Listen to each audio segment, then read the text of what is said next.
Genesis chapter 32. Genesis chapter 32, starting at verse 22. A familiar story, Jacob wrestles with God.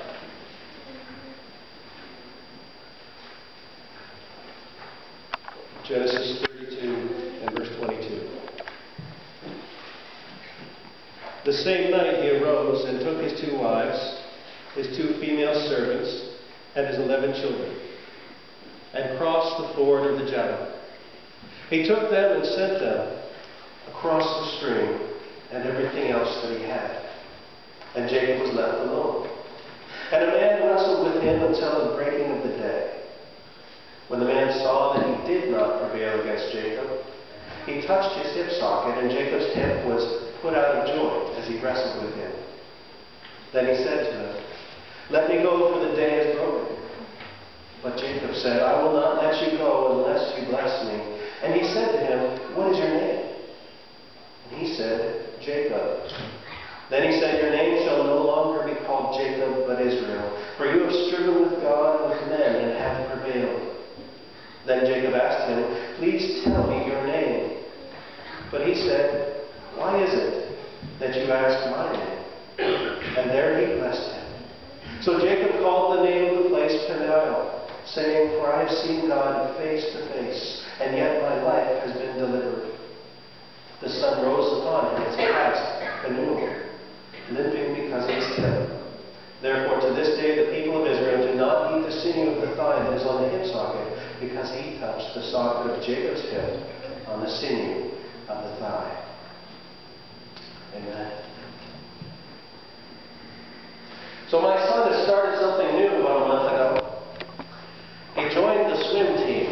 I never knew that he even could swim, to tell you the honest truth. I remember he took lessons when he was about 5, but other than that, I really didn't know that. And he joined the swim team and is doing really well for about the last month, doing the training and swimming all these laps, and even had a little mini meet this week. But one day he was in the swimming pool doing his laps, doing his thing, and swimming as hard as he could, because the coach, of course, was urging him on to do better and better and better. And all of a sudden, something happened to his leg, which had never, ever happened before. It just stopped working. He got the worst cramp he'd ever had down in his lower calf. It was just like a rock, a solid rock. And my son is the master of understatement, so instead of doing like Bruce and saying, "Ow," when his hip hurts, my son says, "That's unpleasant." and the coach says, "What's the problem?" He says, "I can't move my leg." He says, "Well, come on over here." He gets over the side of the pool, and it was so bad he couldn't get himself out of the pool. And so he had to turn around. The coach actually had to lift him out of the pool and put him on the side of the pool and starts checking it out and says, "Where's the problem?" He shows him, and he says, "Wow." He says, "That's a good one." What a good coach, right? Starts to try and work it out and get it so he can at least walk. And he came out of school limping, just like Bruce limps, which tells you how bad it must have been. You know, life is somewhat like swimming on the swim team. We find ourselves going through life, working as hard as we can, doing the things we enjoy or the things we need to do. But sooner or later, something comes along, something happens to us that reminds us that no matter how hard we work, no matter how gifted we are, that we have limits. That there are things that we just can't get past on our own.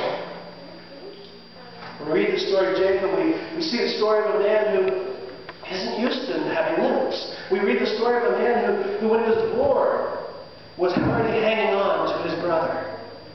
He was always used to getting his own way, to getting what he wanted. We know that he tricked his brother Esau of his birthright with a bowl of stew, of all things.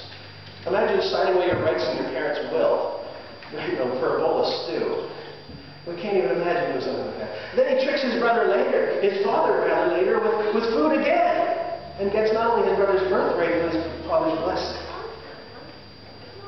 Later on, he's tricked by his uncle Laban into marrying the wrong woman, but he gets even and gets the right one and gets all his uncle's best flocks as well. Jacob is used to getting his own way. He's used to being able to do whatever he wants, whenever he wants. But now he's in trouble. Nancy alluded to the fact that he sent some gifts on ahead. His brother, needless to say, was not happy with Jacob for what he had stolen from him, what he tricked him out. And so he had ran for his life when he left home. Not like some of us that leave home because we want to leave home. He ran to survive. He was afraid his brother would kill him.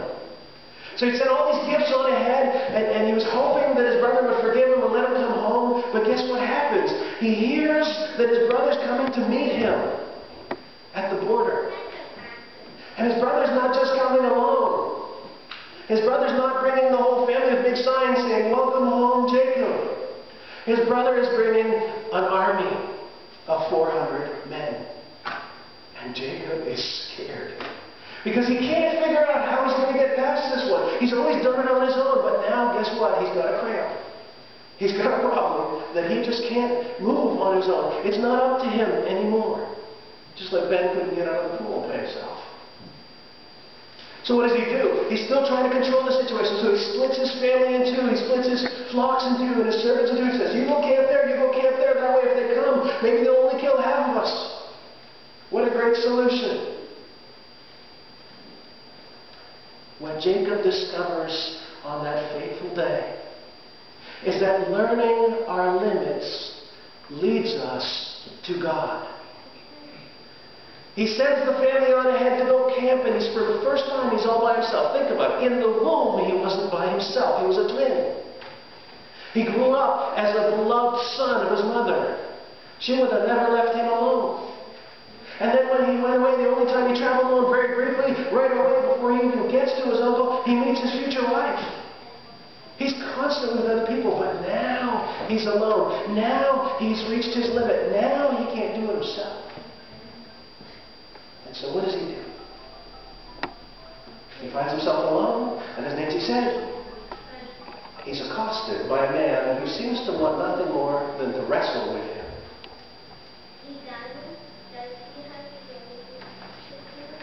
It tells us that the man wrestled with him until the breaking of the day. That's not quite dawn. It's not quite daylight yet, but you can see it coming. And then at that time, the man who was wrestling with him said, "Let me go, for the day is broken." But Jacob said, "I will not let you go unless you bless me." Friends, what happens at that moment is Jacob's flat refusal to give up even now. And yet he knows that what he needs is not what he can do, not just hanging on to the man he's wrestling, but he knows he's not a normal man. What he wants is someone to help him out of the pool. Because his hip isn't working. The end of the wrestling match is this man who had wrestled with him all night. Notice it doesn't say the man could not beat him. The man doesn't say, "I can't win." It just says the man did not win. In other words, like Nancy said, he chose to limit himself and to wrestle fairly for the whole night. Now, Cliff was a champion wrestler. What would that look like, wrestle for the whole night? Not very good. No, it would hurt, wouldn't it? Right? And then what would it feel like if you were wrestling all night, thought you were holding your own, and then suddenly the guy just went wham and pinned you? You would be just, what happened, right? Suddenly, forcefully, this man touched Jacob on the head. And he realized, I'm not even in the same league. And therefore, I need what this man has. I need what he can give me. I need this blessing. He learns that he is a limit. And the one that he's wrestling apparently has no limit. Jacob's heart changes. His whole life has been, I can do it. I'm a man's man. Look at him. He's got 2 wives, 11 kids, flocks that rival Abraham's, his grandfather's. He's done it all. But now, he realizes he cannot go any farther without the God of his father Abraham. Now, he comes and requests a blessing. Hosea the prophet relates the request of Jacob. And he says in Hosea 12, yes, he struggled with the angel and prevailed. He wept and sought favor from him.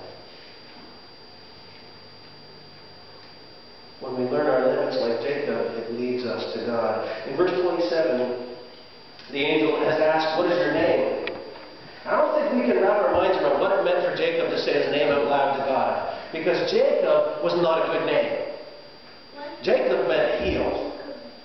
It really became synonymous with liar or trickster. Jacob was not a good name. To say the name Jacob was to lay your heart on the platter and say, this is everything I've ever done wrong. It was not to say, hey, oh, Jacob, check me out. It wasn't that way. If God were to ask you and I our name and look into our hearts and say, I know who you really are, how many of us would even begin to get off the ground, never mind hold our head up in His presence, right?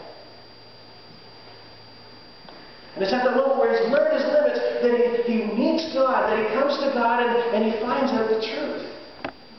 That God has a new name for each one of us.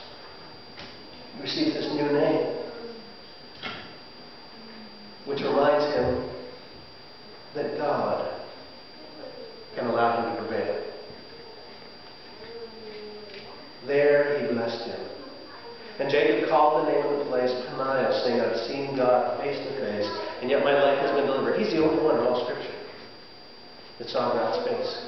Remember Moses on the mountain said, I want to see you, God. And God said, no, if you see me, you'll surely die. Here, let me put you on a rock, left on the rock. And when I walk by, you can see my back, just my back. Jacob survived. It's a mystery and a miracle, except that God wants us to know that when we learn our limits, it will lead us to Him. Do you know that's why the law exists? Those of you who always wondered, what's the purpose of the Old Testament? You say, why do we need that? Why do we need all those rules? What was that all about? When God gave the law, and gave so many of them, and if you've ever tried to read Deuteronomy and Leviticus, you know how difficult would it be to even know all the laws, never mind keep them all, right? The entire purpose of the law was not to bring God's people to Him. It was to show them how much they needed Him because they couldn't possibly keep it all. Do you follow that? The entire purpose of the law is to show us that we need God. The entire purpose of limits, our human limits, is to show us that we need God. That we can't do it alone. That our best efforts are doomed to failure without Him. Jacob always relied on his wits, his ingenuity, his determination to come out on top. And you would think that his dealings with his uncle would have at least taught him that there's a limit, but apparently not. It wasn't until that fateful night when he wrestled with God that he learned the limits. And he learned really what everybody who is serious about life must learn. Either the hard way or the easy way. And that's the simple truth that we need God. We need Him. We need Him in our lives. We need Him to lead us and guide us. So where do we wrestle with God today? Where are you wrestling with God today? Are you wrestling with those tough questions? Why do bad things happen to good people? We all wrestle with that from time to time, don't we? Are you wrestling with the right choice, the next step in your life? Or are you just trying to stop wrestling? Shut off your brain and coast through this life? Friends, sooner or later you will find there's a limit. Something that you cannot solve. A situation that you cannot overcome. But with God, there are no limits. I want to encourage you to learn humility again like Jacob did. 1 Peter 5 verse 5, a great promise. It says, God opposes the proud but gives grace to the humble. God opposes. Think about it. The God of heaven will stand in your way if you were determined to do it alone. You say, why does everything seem to be going wrong? I'm trying so hard. Maybe the Lord's trying to get your attention. It's time to be humble in order to receive His blessing and reward.